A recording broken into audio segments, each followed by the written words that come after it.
की वीडियो में हम बात करेंगे सिल्विया प्लैथ की एक बहुत ही फेमस पोएम के बारे में जिसका नाम है डैडी। ये पोएम 1962 में लिखी गई थी और 1965 में इसे पब्लिश किया गया था पोस्टह्यूमसली, यानी उनकी डेथ के बाद, उनकी कलेक्शन एरियल में। फ्रेंड्स, जब ये पोएम लिखी गई थी तो उनकी लाइफ में एक बहुत ही डार्क पीरियड चल रहा था और वो बहुत डिप्रेस थी, जिसका असर उनकी पोएम में देखने को मिलता है। इस पोएम को कंपोज करने से एक महीने पहले वो अपने हस्बैंड टेड ह्यूज से अलग हो गई थी और 4 महीने बाद उन्होंने सुसाइड कर लिया। इस पोएम में पोएट अपने फादर, अपने डैडी को एड्रेस करती हैं, जिनकी बहुत ही डार्क और ऑप्रेसिव यादें हैं पोएट के माइंड में। फ्रेंड्स, पोएट के जो फादर थे वो एक जर्मन इमिग्रेंट थे, तो इस पोएम में हिटलर और नाजी और जर्मनी की जो शहरें हैं उनके बारे में बहुत कुछ बात की गई है। पोएट अपने फादर के इन्फ्लुएंस से फ्री होना चाहती हैं और इस पोएम में उन्होंने यही बताया है। फ्रेंड्स, सिल्विया प्लैथ एक अमेरिकन पोएट, नॉवलिस्ट और शॉर्ट स्टोरी राइटर थी। उनकी जन्म हुई थी 27 अक्टूबर 1932 में और उनकी डेथ हुई थी 11 फरवरी 1963 में। उन्हें पुलित्जर प्राइज भी मिला था 1982 में, वो भी पोस्टह्यूमसली, यानी उनकी डेथ के बाद। और उनकी फेमस वर्क्स में the Colossus and other poems, Ariel and the Bell Jar, ये सभी शामिल हैं। तो चलिए फ्रेंड्स, अब पोएम पर आते हैं और इसे लाइन बाय लाइन रीड कर समझने की कोशिश करते हैं। यू डू नॉट डू, यानी अब ऐसा नहीं हो सकता, अब ऐसा नहीं चलेगा, आप ऐसा नहीं कर सकते। Any more black shoe in which I have lived like a foot, यानी मैंने अपनी जिंदगी ऐसे ही जी है मानो मैं कोई पैर हूं जो एक काले जूते में बंद है और हिल भी नहीं सकता, मगर अब ऐसा नहीं चलेगा। For 30 years poor and white, यानी 30 ईयर्स के लिए मैंने अपनी जिंदगी ऐसी ही जी है, बिना कोई लग्जरी के, बिना कोई कलर के, यानी मेरी लाइफ बोरिंग और रेस्ट्रिक्टेड थी 30 सालों तक, मगर अब नहीं। बेयरली डेयरिंग टू ब्रीथ और अच्छू, और इतनी भी हिम्मत नहीं थी मुझ में कि मैं सांस लूं या छींकूं। अच्छू का मतलब यहाँ पर है छींकना। Daddy I have had to kill you, यानी डैडी मुझे आपको मारना ही पड़ता। You died before I had time, मगर आपकी डेथ हो गई इससे पहले कि मैं आपको मार पाती। Marble heavy a bag full of God, यानी यहाँ वो अपने फादर को डिस्क्राइब करती हैं कि उनके पिता मार्बल की तरह हैवी थे, भारी थे, और ऐसा शरीर था मानो कि वो एक बैग हो जो गॉड से, यानी भगवान से भरा हुआ है। फ्रेंड्स, ये इसलिए कहा गया है क्योंकि उनके फादर बहुत धार्मिक थे, यानी एक तरह से कहें तो एक्सट्रीमिस्ट थे। Ghastly statue with one great toe, big as a Frisco seal. और वो एक डरावने स्टैचू, एक मूर्ति की तरह थे जिसकी एक टो, यानी एक पैर की उंगली जो है वो सैन फ्रांसिस्को सील जो थी उसकी तरह थी, भारी और ग्रे रंग की। And a head in the freakish Atlantic, और आपका सिर एटलांटिक ओशन के पास था।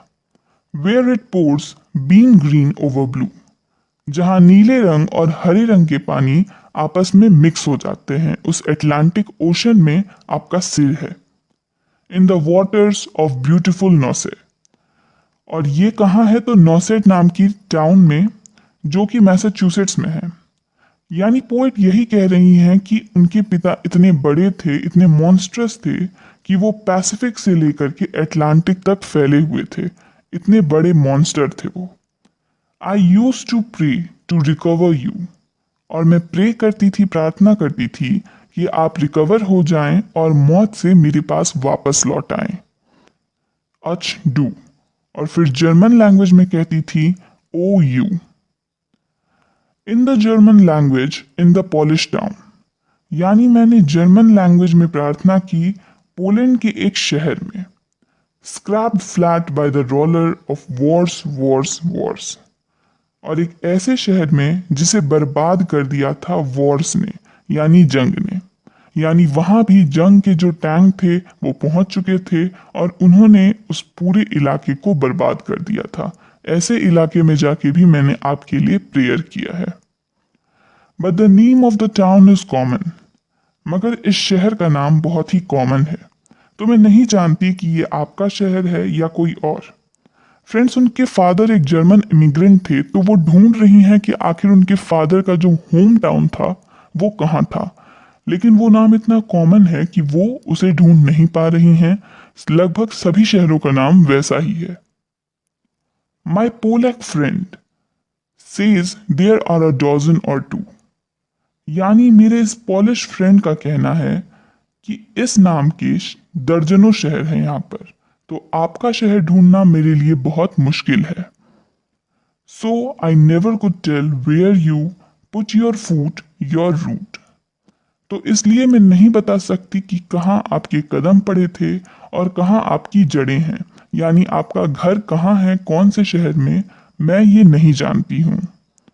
आई never could talk to you, the tongue stuck in my jaw, यानी मैं आपसे कभी बात नहीं कर पाती थी, क्योंकि ऐसा लगता था कि जब भी मैं आपसे बात करने की कोशिश करती हूँ, मेरी जुबान मेरे जॉज में यानी मेरे जबड़े में फंस जाती थी।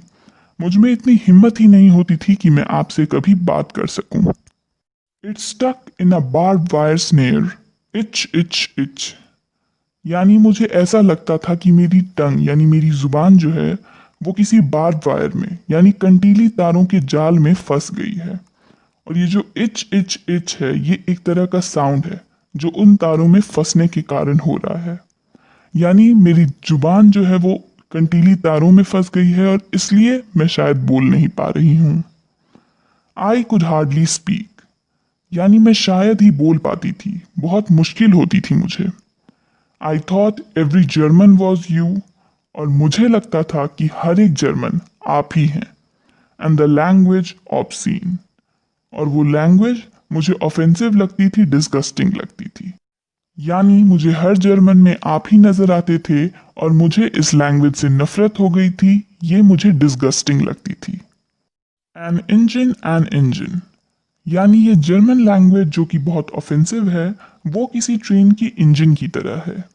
चफिंग मी ऑफ लाइक अ ज्यू टू डकाओ ऑस्विट्स बेल्जन, और ये इंजन मुझे किसी ज्यू की तरह एक कंसंट्रेशन कैंप में लेकर चली गई जो इन जगहों पर है।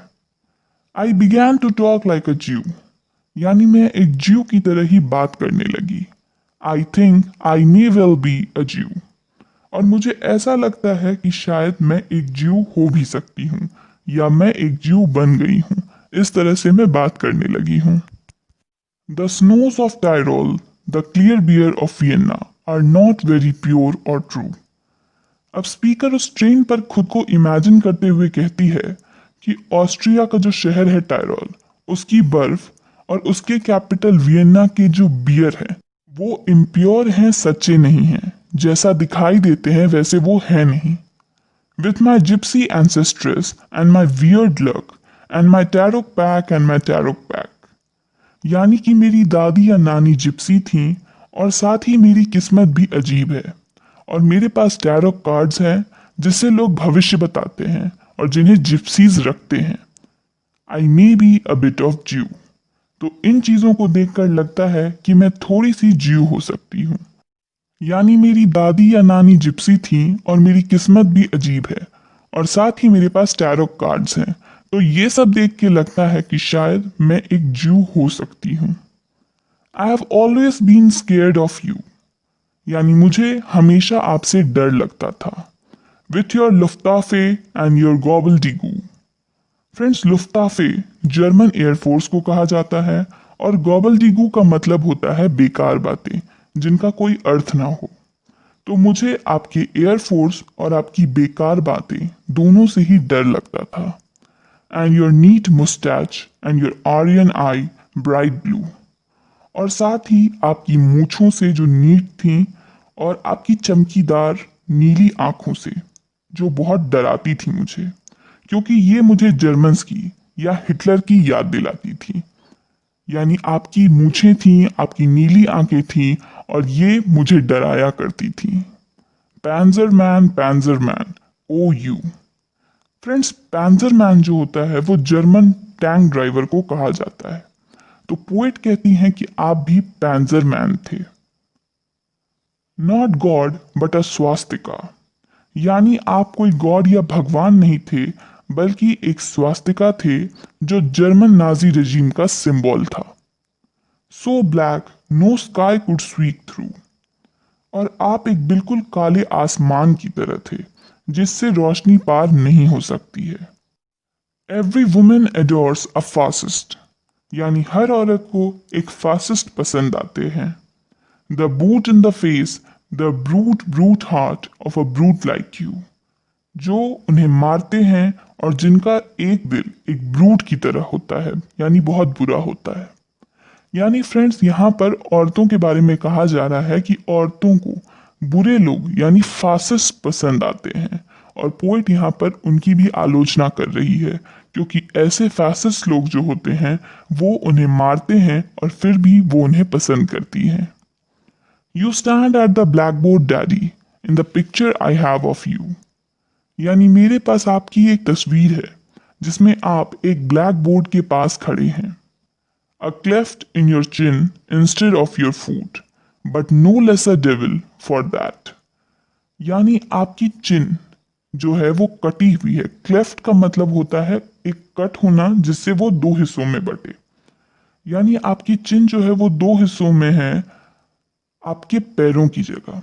फ्रेंड्स, इसका मतलब ये है कि जो डेविल होते हैं उन्हें माना जाता है कि उनके पैरों में एक कट होता है, वो दो हिस्सों में बटी हुई होती है। लेकिन यहाँ पर पोएटेस कह रही हैं कि भले ही आपके पैर में क्लिफ्ट नहीं था, मगर आपकी चिन में क्लिफ्ट है, और इसीलिए आप एक डेविल हैं। No not any less the black man who bit my pretty red heart in two, यानी आप उतने ही बुरे हैं, डेविल हैं, जितना वो ब्लैक मैन जिसने मेरे दिल को दो टुकड़ों में बांट दिया, यानी जिसने मेरा दिल तोड़ दिया।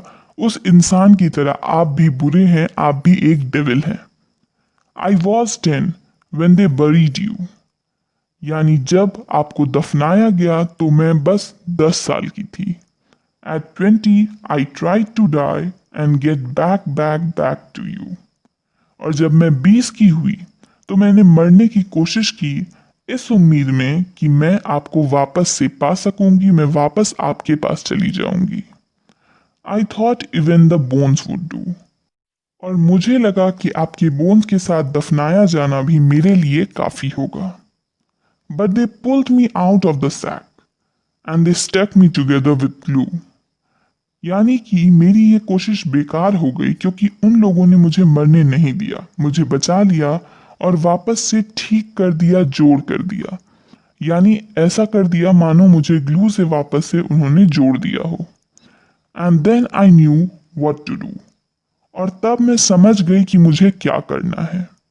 I made a model of you, a man in black with a main calf look, यानी मैंने आपका एक मॉडल बनाया जो एक ब्लैक मैन का था और देखने में बिल्कुल नाजी लगता था। फ्रेंड्स, मेन कैफ जो है वो हिटलर की एक प्रोज वर्क है, तो पोएट यहाँ पर इसका यूज इसीलिए करती हैं ताकि वो हिटलर से उस स्टैचू के कनेक्शन को बता सके। यानी उनके लिए उनके फादर हिटलर की समान थे, एक डिक्टेटर थे, और जो स्टैचू उन्होंने बनाया था वो एक ब्लैक मैन का था जिसकी लुक बिल्कुल नाजी की तरह थी। And a love of the rack and the screw, और उस मॉडल को रैक एंड स्क्रू पसंद था, यानी टॉर्चर करना पसंद था, किसी को परेशान करना पसंद था, यानी वो बिल्कुल हिटलर की तरह या आपकी तरह था। And I said I do, और मैंने उससे शादी कर ली। आई डू करके मैंने शादी को एक्सेप्ट कर लिया। So daddy I am finally through, तो डैडी मैंने आपको दोबारा पा लिया। The black telephone's off at the root, the voices just can't worm through, यानी वो ब्लैक टेलीफोन जो मुझे आपसे जोड़ कर रखता था उसकी जड़ें खराब हो चुकी है और अब उससे कोई आवाज नहीं आ सकती है, क्योंकि मैंने तो आपको दोबारा पा लिया है उस स्टैचू के रूप में जिससे मैंने शादी कर ली। If I have killed one man I have killed two, यानी अगर मैंने उस समय एक इंसान को मारा होता तो मैं एक नहीं दो इंसान को मारती। The vampire who said he was you and drank my blood for a year, यानी दूसरा वो मॉडल जिससे मैंने शादी कर ली, मगर वो असल में एक वैम्पायर था, एक पिशाच था जिसने 1 साल तक मेरा खून पिया, यानी मुझे बहुत परेशान किया, टॉर्चर किया। 7 years if you want to know. मगर असल में ऐसा 7 साल तक चला, अगर आप ये बात जानना चाहते हैं तो। Daddy you can lie back now, यानी डैडी अब आप लेट सकते हैं, रेस्ट कर सकते हैं। There's a stake in your fat black heart, यानी आपके काले दिल में एक लकड़ी का टुकड़ा है, स्टेक है, जिससे वैम्पायर्स को मारा जाता है। वो आपके दिल में है, यानी आप भी एक वैम्पायर थे। And the villagers never liked you, और आप जिस गांव में रहते थे वहां के लोग आपको पसंद नहीं करते थे। They are dancing and stamping on you, यानी कि वो आपकी डेड बॉडी के पास नाच रहे हैं, उस पर कूद रहे हैं। They always knew it was you, क्योंकि वो जानते थे कि आप ही वो हैं। आप क्या हैं? आप एक वैम्पायर हैं। उनके लिए भी आपने उन्हें भी बहुत परेशान किया, उनकी भी खून चूसी है। Daddy daddy you bastard, I am through, यानी डैडी आप एक बास्टर्ड हैं, एक घटिया इंसान हैं, और मैं अब आपके बारे में बात कर चुकी हूँ।